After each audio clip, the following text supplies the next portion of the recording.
अस्सलामु अलैकुम वरहमतुल्लाहि वबरकातुहू। प्यारे अजीज़ों, कैसे आप लोग? उम्मीद करता हूँ इंशाअल्लाह आप लोग खैरियत से होंगे और अल्लाह के हिफ्ज़ व अमान में होंगे। प्यारे भाइयों, इंशाअल्लाह ताला आज हम सूरह यासीन के बारे में कुछ वजाहत करेंगे। सूरह यासीन के जो फ़ज़ाइल हैं और जो फजीलत है और जो बरकत है वो हम इसी वीडियो में बयान करेंगे। प्यारे भाइयों, जैसा कि आप सबको मालूम है कि हमारा जो चैनल है ये कुरान मजीद से रिलेटेड है। हम कुरान मजीद की तजवीद की वीडियोस बनाते हैं और इसी तरह हम कुरान मजीद की सूरतों के जो फ़ज़ाइल है और जो बरकत है वो हम बयान करते हैं। तो प्यारे भाइयों, आप लोगों से गुजारिश है कि आप लोग लास्ट तक वीडियो देखिएगा। इंशाअल्लाह ताला हम आपको मुफीद मालूमात देंगे। इंशाअल्लाह ताला आप लोगों की ये मालूमात आप लोगों की ज़िंदगी बदल सकती है। तो प्यारे भाइयों, अब आते हैं अपने क्लास की तरफ। प्यारे भाइयों, सूरह यासीन जो है ये कुरान मजीद का दिल है। इसको कुरान मजीद का दिल कहा जाता है और ये बंदा जिस हाजत के लिए भी पढ़ेगा अल्लाह जल्ल शानहू इसको इसका हाजत पूरा अता फरमाएगा। अल्लाह जल्ल शानहू इसकी हाजत को पूरा करेगा। प्यारे भाइयों, और इसके बारे में आप सल्लल्लाहु अलैहि वसल्लम से बहुत ज़्यादा अहादीथ मुबारक मनक़ूल है। हम इसी वीडियो में चंद अहादीथ मुबारक को इसकी फजीलत के बारे में बयान करेंगे ताकि आप लोगों को इसकी आज़मत और इसका जो मर्तबा है वो मालूम हो जाए और आप लोग इंशाअल्लाह ताला इसके अमल को अपने ज़िंदगी में लाए। प्यारे भाइयों, उम्मुल मोमिनीन हज़रत आयशा रज़ी अल्लाह ताला अन्हा फरमाते हैं कि कुरान मजीद में एक सूरत है जो बंदा इसको पढ़ेगा अल्लाह जल्ल शानहू इसको शरीफ के लक़ब से नवाजेगा। अल्लाह जल्ल शानहू इसको शरीफ का लक़ब अता फरमाएगा। प्यारे भाइयों, कितना खूबसूरत लक़ब है और कितना प्यारा नाम है शरीफ, कितना खूबसूरत नाम है।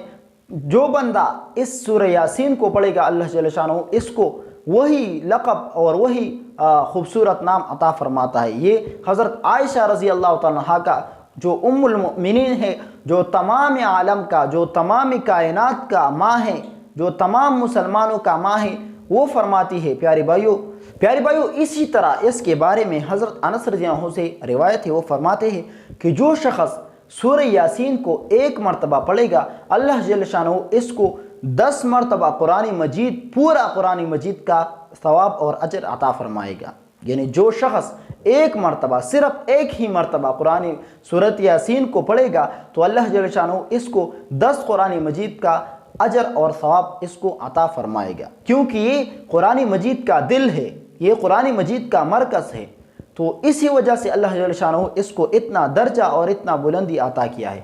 यानी प्यारे भाइयों, 10 बार कुरान मजीद पढ़ने का अजर और सवाब बंदे को अल्लाह ताला एक सूरत यासीन पढ़ने से अता फरमाता है। इसी तरह प्यारे भाइयों, हज़रत माक़ल इब्न यसार रज़ी अल्लाह तआला अन्हु फरमाते हैं कि जो शख़्स इस सूरत को अल्लाह की रज़ा की खातिर पढ़ेगा तो अल्लाह जल्ल शानहू इसके पहले जो गुनाह हुए हैं इससे वो माफ़ कर देंगे। प्यारे भाइयों, हज़रत अबू हुरैरा रज़ियल्लाहु अन्हु फरमाते हैं कि आप सल्लल्लाहु अलैहि वसल्लम ने फरमाया कि जो शख़्स सूरह यासीन को रात के वक़्त पढ़ेगा, प्यारे भाइयों, जब ये सुबह उठेगा तो ये बख्शा हुआ होगा, यानी इसकी मग़फ़िरत हुई होगी और इसके जो गुनाह हैं वो अल्लाह ताला ने माफ़ किए होंगे। प्यारे भाइयों, कितना खूबसूरत और कितना प्यारा सूरत है कि अल्लाह ताला इस कुछ मुख्तसर सूरत के साथ आदमी के तमाम गुनाहों को माफ़ फरमाते हैं। हज़रत इब्न अब्बास रज़ियल्लाहु अन्हु से रिवायत है, वो फरमाते हैं कि जो शख़्स कि आप सल्लल्लाहु अलैहि वसल्लम ने फरमाया कि मैं चाहता हूँ, मेरा ये तमन्ना है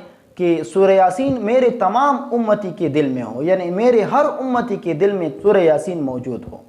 प्यारे भाइयों, हज़रत अत्ता इब्न रब्बाह जो किताबी है वो फरमाते हैं कि मुझे ये हदीस मिली है कि जो शख़्स सुबह के वक़्त सूरह यासीन को पढ़ेगा तो अल्लाह ताला इसके तमाम मुरादों को पूरा करेगा। अल्लाह से प्यारे भाइयों, जिस मकसद के लिए भी और जिस मतलब के लिए भी बंदा इस सूरत को पढ़ेगा अल्लाह ताला इसके मतलब को और इसके मकसद को पूरा करेगा। प्यारे भाइयों, इसी तरह हदीस में आता है कि जो शख़्स इसको भूख की हालत में पढ़ेगा अल्लाह ताला इसके भूख को मिटाएगा। इसी तरह अगर किसी बंदा से रास्ता भटक गया है, वो ज़लाल, जिसको अरबी में ज़लाल कहा जाता है, यानी उससे रास्ता भटक गया है, वो रास्ता भूल गया है, तो वो पढ़ेगा तो अल्लाह ताला इसको सीधा रास्ता और सही रास्ता अता फरमाएगा। प्यारे भाइयों, इसी तरह अगर कोई बंदा इसको प्यास की हालत में पड़ेगा, अल्लाह ताला इसके प्यास को बुझाएगा और अल्लाह ताला इसको पानी का کوئی طریقہ عطا فرمائے گا۔ اسی طرح پیارے بھائیو اگر کوئی بندہ کسی گمشدہ چیز کے لیے اس کو پڑھے گا تو اللہ جل شانہ اس کو وہ چیز عطا فرمائے گا۔ پیارے بھائیو ہر طرح کی مصیبت کے لیے اور ہر طرح کی مشکلات کے لیے یہ صورت بہت لازمی اور بہت ضروری ہے۔ العرض بہت لازمی صورت ہے یہ، صرف اور صرف ہاں دن کی شروع میں تو بہت فضیلت رکھتا ہے کہ اگر کوئی بندہ اس کو صبح کے وقت یعنی صبح نماز کے بعد اس کو پڑھے گا، اللہ تعالیٰ اس کے تمام دن کو پورے دن کو راحت میں گزارے گا۔ پیارے بھائیو یہ کچھ مختصر فضائل تھی سورہ یاسین کے۔ پیارے بھائیو آپ لوگوں سے یہی درخواست ہے کہ آپ لوگ اس صورت کو اپنے معمول میں لائے اور اس صورت کو اپنے ذہن میں بٹھائے، کیونکہ آپ صلی اللہ علیہ وسلم کی تمنا بھی یہی ہے، آپ صلی اللہ علیہ وسلم کی دل کی مراد بھی یہی ہے کہ میرے ہر امتی کے دل میں سورہ یاسین موجود ہو۔ جی امید ہے کہ انشاءاللہ تعالی آپ لوگوں کو ہماری ویڈیو پسند آئی ہوگی۔ اگر آپ لوگوں کو ہماری ویڈیو پسند آئی ہو تو پلیز ہمارے چینل کو سبسکرائب کیجئے اور اسے اپنے دوستوں کے ساتھ زیادہ سے زیادہ شیئر کیجئے۔ پیارے بھائیو کچھ مختصر فضائل کے ساتھ آپ لوگوں سے اجازت چاہتا ہوں۔ اپنا بہت سارا خیال رکھیے گا۔ ملتے ہیں انشاءاللہ تعالی اگلی ویڈیو میں۔ السلام علیکم ورحمۃ اللہ وبرکاتہ۔